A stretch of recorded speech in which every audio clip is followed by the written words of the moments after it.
खाद, बीज, कृषि उपकरण जैसे खेती किसानी से जुड़े उत्पादों की ऑनलाइन बिक्री अमेजॉन इंडिया ने शुरू कर दी है।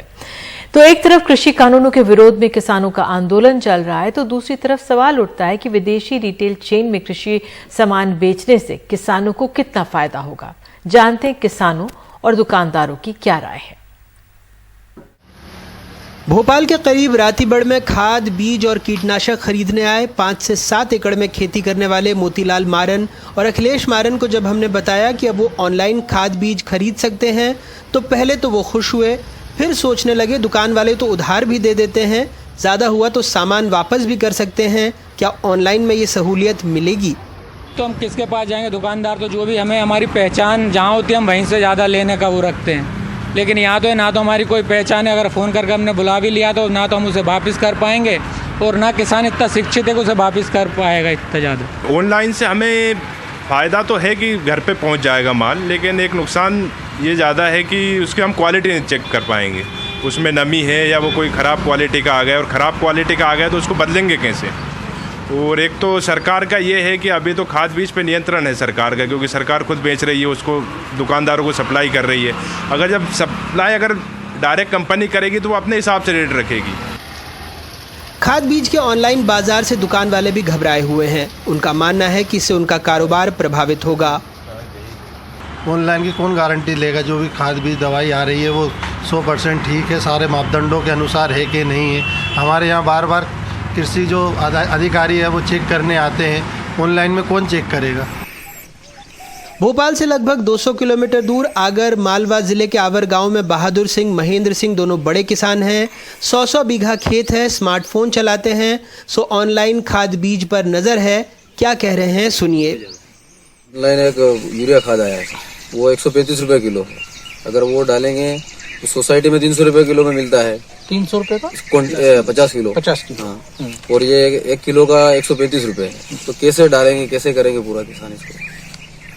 तो लागत बढ़ती जा रही है। 10,000 रुपये कुंटल के बिजवारा लेके बोया है किसान ने, दवाई डाली है, सब कटाई हकाई बोई, सब महंगाई इतनी है कि उसको काटने के बाद में अगर बेचोगे तो कुछ भी नहीं बचता है और माइनस में जाता है किसान। अभी हमने 10,000 रुपये कुंटल से सोयाबीन ली, उसको बोई, अभी आधी भी नहीं उगी, उसके बाद दवाई कितनी महंगी आ रही, कैसे क्या करेंगे हम मैनेजमेंट इसमें? तो ये सब जो लागत होती है आपका बीज और दवाई और खाद, ये कितनी लागत पहुंच जाती है? 1 बीघा में कितना आपको मिल पाता है? क्या आपको जरूरत है? सर कुछ भी नहीं मिलता। अगर दवाई इतनी महंगी मिल रही है आपके, अब एक डोज पड़ रहा है अपन को, जैसे बीघे के ऊपर जो मान लो 1,500-2,000 रुपये का डोज मिल रहा है। अब अभी दवाई छिटकते हैं अपन ने 10 दिन बाद फिर दवाई छिटकनी पड़ रही है, इतनी हिलनी पड़ रही है। यहाँ भी दुकानदारों को लगता है कि उनका बाजार चौपट हो जाएगा।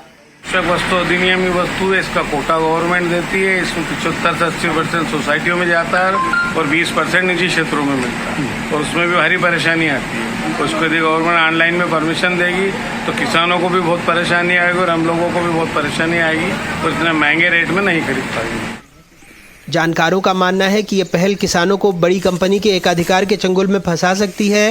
बेहतर होता कि सरकार फुटकर के धंधे से इन्हें दूर रखती।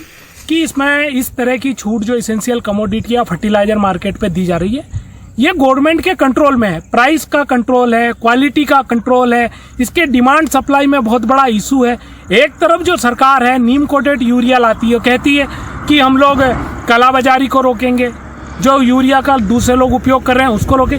कहीं इस तरह की मार्केटिंग चैनल के माध्यम से जो कृषि में उपयोग होने वाले जो सब्सिडाइज्ड प्रोडक्ट है उनको कोई दूसरे काम के लिए तो नहीं दिया जा रहा। कुछ छोटे सवाल तो पहली नजर में बनते ही हैं। मसलन ऑनलाइन नीम कोटेड की कीमत 199 रुपए से 250 रुपए प्रति किलो तक है। 20% छूट भी जोड़ ले तो कीमत हुई लगभग 159 रुपए 20 पैसे। सरकारी यूरिया 266 रुपए 50 पैसे 45 किलो, यानी लगभग 6 रुपए प्रति किलो। इससे ज्यादा वसूलना कालाबाजारी की श्रेणी में आता है। सब्सिडी हटाने पर भी ये लगभग 21 रुपए प्रति किलो मिलेगा, लेकिन यहाँ 27 गुना महंगा ऑनलाइन पर छूट के साथ। कुछ और सवाल हैं। बीज खाद के सैंपल के लिए गुणवत्ता कैसे तय होगी? किसान पूछ रहे हैं कि सरकार सस्ते दवा केंद्रों की तरह सस्ते कृषि औषधि केंद्र क्यों नहीं खोल सकती? क्या इससे सरकारी स्टोर में कार्यरत लोगों की नौकरी खतरे में नहीं पड़ेगी? बीज खाद के लाइसेंस से मॉनिटरिंग होती थी, अब ये कैसे होगी? क्या इन कंपनियों को सरकार की ओर से इसके लाइसेंस दिए गए हैं? क्या ऑनलाइन मनचाहे दाम पर उर्वरक बेचे जा सकते हैं? यकीनन ऑनलाइन किराना बेचने और खेती का सामान बेचने में फ़र्क है। वैसे तो राष्ट्रीय स्तर पर खाद बेचने के लाइसेंस का प्रावधान है ताकि कोई किसानों को ज़्यादा कीमत पर खाद बीज न बेच पाए, लेकिन जब खुले तौर पर ताल ठोककर कोई 20 से 25 गुना की कीमत पर खाद बेच रहा हो और देश के कृषि मंत्री उस पर ताली बजाएं तो कोई कह भी क्या सकता है। आगर मालवा से जफर मुल्तानी और भोपाल से कैमरा पर्सन रिजवान खान के साथ अनुराग तिवारी, NDTV इंडिया।